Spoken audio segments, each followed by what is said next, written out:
नमस्कार। दोपहर समाचार में आपका स्वागत है।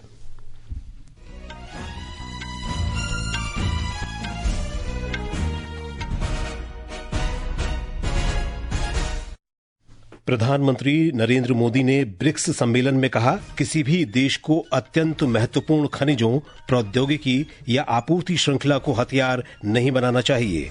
उन्होंने ब्रिक्स देशों से सामूहिक रूप से एआई के उपयोग को जिम्मेदारी पूर्वक आगे बढ़ाने का आह्वान किया। रक्षा मंत्री राजनाथ सिंह ने कहा, ऑपरेशन सिंदूर की सफलता ने भारत के स्वदेशी रक्षा उत्पादों की वैश्विक मांग को बढ़ावा दिया। सर्वोच्च न्यायालय बिहार में चुनाव आयोग द्वारा विशेष गहन पुनरीक्षण के खिलाफ याचिकाओं पर बृहस्पतिवार को सुनवाई करेगा। मौसम विभाग ने आज छत्तीसगढ़, पूर्वी मध्य प्रदेश, मध्य महाराष्ट्र और विदर्भ में भारी से बहुत भारी वर्षा का अनुमान व्यक्त किया। और विंबलडन टेनिस में यूकी भांबरी और उनके अमरीकी जोड़ीदार रॉबर्ट गैलोवे आज शाम पुरुष डबल्स के तीसरे दौर में खेलेंगे।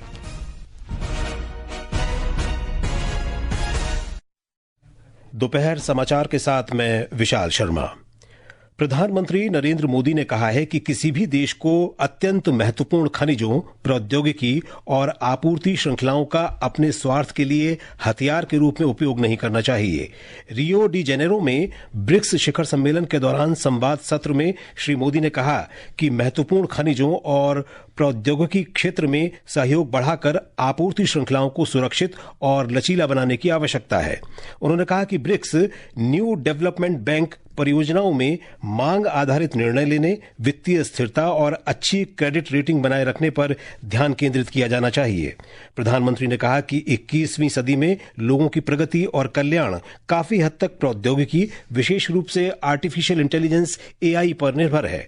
श्री मोदी ने कहा कि भारत एआई को मानवीय मूल्यों और क्षमता को बढ़ाने के माध्यम के रूप में देखता है। उन्होंने ये भी कहा कि सभी के लिए एआई के मंत्र पर काम करते हुए भारत कृषि, स्वास्थ्य, शिक्षा और शासन सहित कई क्षेत्रों में एआई का व्यापक और सक्रिय रूप से उपयोग कर रहा है। प्रधानमंत्री ने एआई का जिम्मेदारी से उपयोग करने की आवश्यकता पर बल दिया। भारत ने कहा है कि ब्रिक्स के नेताओं के घोषणा पत्र में ग्लोबल साउथ के देशों की अधिकतर चिंताओं को शामिल किया है। ब्राजील के रियो डी जेनेरो में ब्रिक्स शिखर सम्मेलन के पहले दिन के समापन के बाद संवाददाताओं से बातचीत में विदेश मंत्रालय में आर्थिक संबंधों के सचिव दम्मू रवि ने कहा कि प्रधानमंत्री नरेंद्र मोदी ने बहुपक्षीय वैश्विक संगठनों में सुधार की आवश्यकता की बात जोरदार तरीके से रखी। श्री मोदी ने कहा कि 20वीं सदी के संगठनों में 21वीं सदी की चुनौतियों से निपटने की क्षमता का अभाव है और बहुध्रुवीय तथा समावेशी विश्व व्यवस्था की आवश्यकता है। एक सत्र में प्रधानमंत्री ने कहा कि समकालीन वास्तविकताओं और चुनौतियों से निपटने के लिए वैश्विक संस्थाओं में तत्काल सुधार की आवश्यकता है। He reiterated that the global organizations of the 20th century lacked the capacity to deal with the challenges of the 21st century, and therefore he underscored the importance of reforming the multilateral organization. He called for a multipolar and inclusive world order and stated that the global governance institution must undergo urgent reform to reflect the contemporary realities and times. Dammu Ravi ने ये भी कहा कि इस शिखर सम्मेलन में पहलगाम आतंकवादी हमलों की निंदा सभी देशों ने जोरदार तरीके से की। उन्होंने कहा कि घोषणा पत्र भारत के पड़ोसी देश को एक कड़ा संदेश देता है। Honorable Prime Minister's visit assumes added importance, and the fact that India is a founding member of the BRICS. India had always participated the BRICS summit, and also the fact that next year India will be taking over the chair. Honorable Prime Minister's participation assumes greater significance and importance given that background. और अब बात करते हैं Rio de Janeiro में मौजूद हमारे संवाददाता सुधींद्र से। सुधींद्र, इस सम्मेलन में भारत की भूमिका कितनी अहम है? जी विशाल, देखिए ब्रिक्स में भारत अहम भूमिका निभा रहा है। इसका ये भी कारण है कि भारत ब्रिक्स का फाउंडिंग मेंबर है और साथ में अगले साल उसको ब्रिक्स की अध्यक्षता भी प्राप्त होने वाली है। तो इसी कारण से भारत इस श्रृंखला में एक अहम भूमिका निभा रहा है। और आर्थिक संबंधों के सचिव जो हैं दमी रवि, उन्होंने भी प्रेस वार्ता में कहा कि प्रधानमंत्री नरेंद्र मोदी जी की उपस्थिति से ब्रिक्स सम्मेलन में संबंधों को बढ़ाने में मदद मिली है। उन्होंने ये भी कहा कि कल जो निर्णय लिए गए थे ब्रिक्स सम्मेलन में, उसको आगे बढ़ाने में भी भारत अग्रसर रहेगा। आज सम्मेलन में क्या क्या कार्यक्रम होने हैं, क्या क्या निर्धारित हैं? देखिए, आज दूसरे दिन ब्रिक्स सम्मेलन में परिसर COP30 सम्मेलन और वैश्विक स्वास्थ्य विषय पर ब्रिक्स राष्ट्रों के नेता चर्चा करेंगे। परिसर की संरक्षणा से जुड़े भारत द्वारा लिए गए ठोस कदमों की जानकारी प्रधानमंत्री नरेंद्र मोदी जी देंगे। जनमानस और भूमि के हित में काम करते हुए विकास के मार्ग में बढ़ने पर वह अपना सुझाव देंगे। इंटरनेशनल सोलर अलायंस, प्रकोप निर्वहन से जुड़े व्यवस्था का समाधान, बायोफ्यूल सहयोग, बिग कैट योजना की जानकारी दी जाएगी। जी, ब्राजील में भारत के एम्बेसडर जो हैं दिनेश भाटिया, उन्होंने जानकारी दी कि प्रधानमंत्री के स्टेट विजिट के दौरान जुलाई 8 तारीख को 4 MOUs पर हस्ताक्षर किए जाएंगे। दोनों राष्ट्र भारत और ब्राजील काउंटर टेररिज्म, गुप्त वार्ता का आदान प्रदान, रिन्यूएबल एनर्जी और कृषि अनुसंधान के सहयोग से जुड़े दोनों राष्ट्रों के बीच समझौता होगा, ये जानकारी उन्होंने दी। जी सुधींद्र, धन्यवाद आपका इस जानकारी के लिए। उधर अमेरिकी राष्ट्रपति डोनाल्ड ट्रंप ने चेतावनी दी है कि ब्रिक्स की अमेरिका विरोधी नीतियों के साथ खुद को जोड़ने वाले देशों पर 10% का अतिरिक्त शुल्क लगाया जाएगा।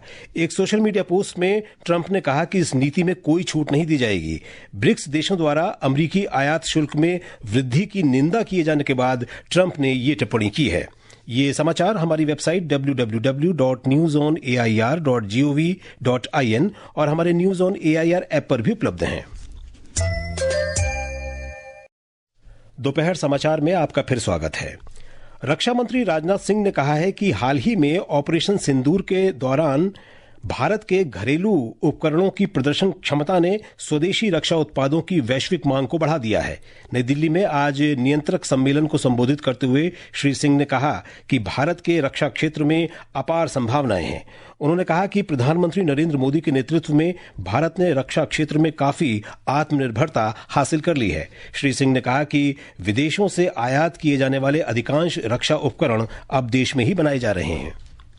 हमारा डिफेंस एक्सपेंडिचर कुछ ऐसा होना चाहिए जिसमें सिर्फ हमारा बजट न बढ़े, बल्कि उस बजट का right deployment at the right time for the right objective भी उतना ही जरूरी हो। आज हमारे डिफेंस सेक्टर की ओर पूरी दुनिया की निगाहें हैं। ऑपरेशन सिंदूर के दौरान जो हमने शौर्य दिखाया है हमारे सेना के जवानों ने, उसके बाद हमारे इंडिजिनस प्रोडक्ट्स की ग्लोबल डिमांड और बढ़ रही है।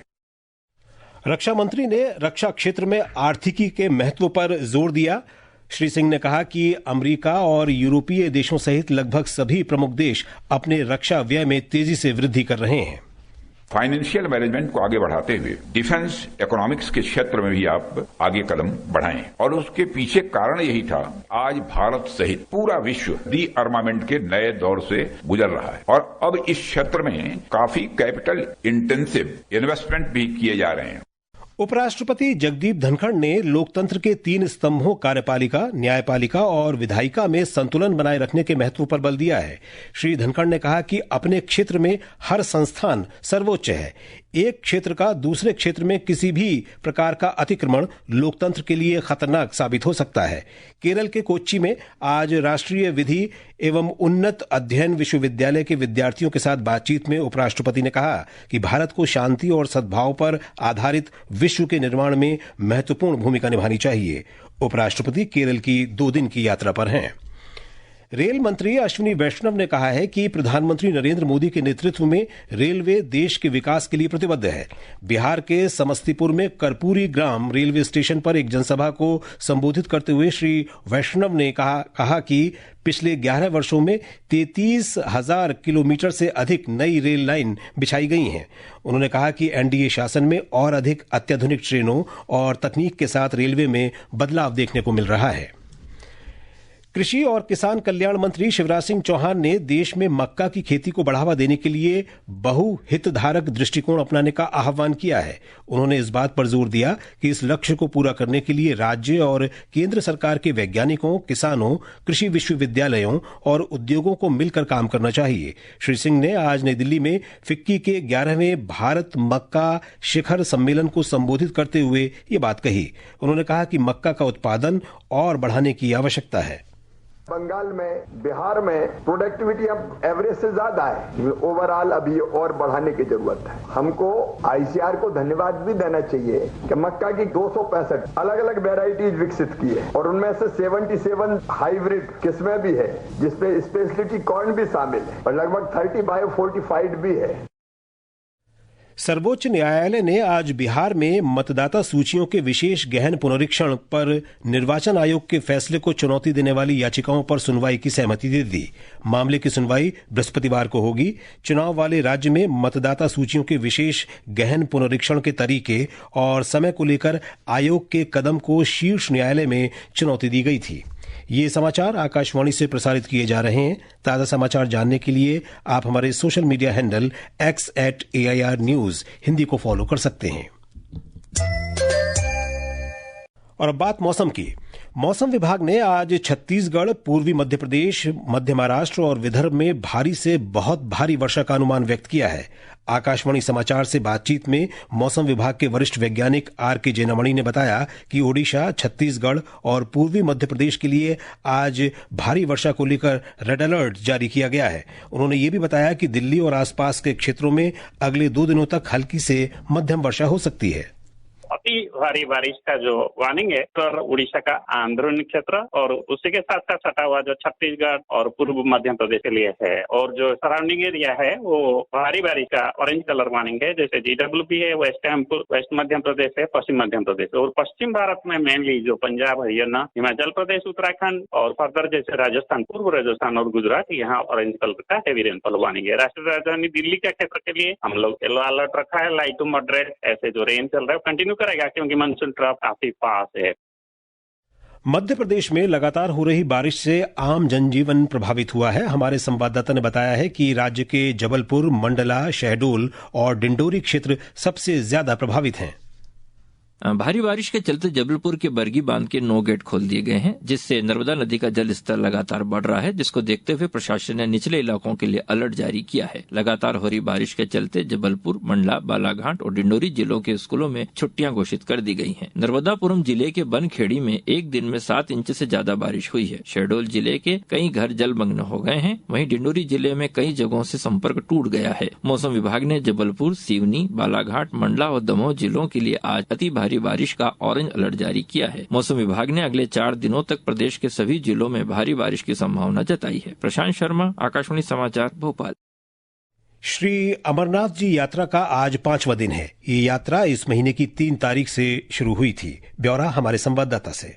श्री अमरनाथ जी यात्रा को लेकर पूरे जम्मू कश्मीर में जश्न और उत्साह के माहौल के बीच कल शाम तक लगभग 70,000 यात्रियों ने पवित्र गुफा में पूजा अर्चना की। हजारों यात्री बालतल और पहलगाम आधार शिविरों के दोहरे मार्गों से पवित्र गुफा की ओर जा रहे हैं। दोपहर 12 बजे तक 13,300 से अधिक यात्रियों ने पवित्र गुफा में दर्शन किए। इससे पहले आज 373 वाहनों में पुरुषों, महिलाओं, बच्चों, साधुओं, साध्वियों सहित 8,600 से अधिक यात्रियों का छठा जत्था जम्मू के भगवती नगर बेस कैंप से 2 अलग अलग काफिलों में रवाना हुआ। तारिक यात्रा, आकाशवाणी समाचार, श्रीनगर।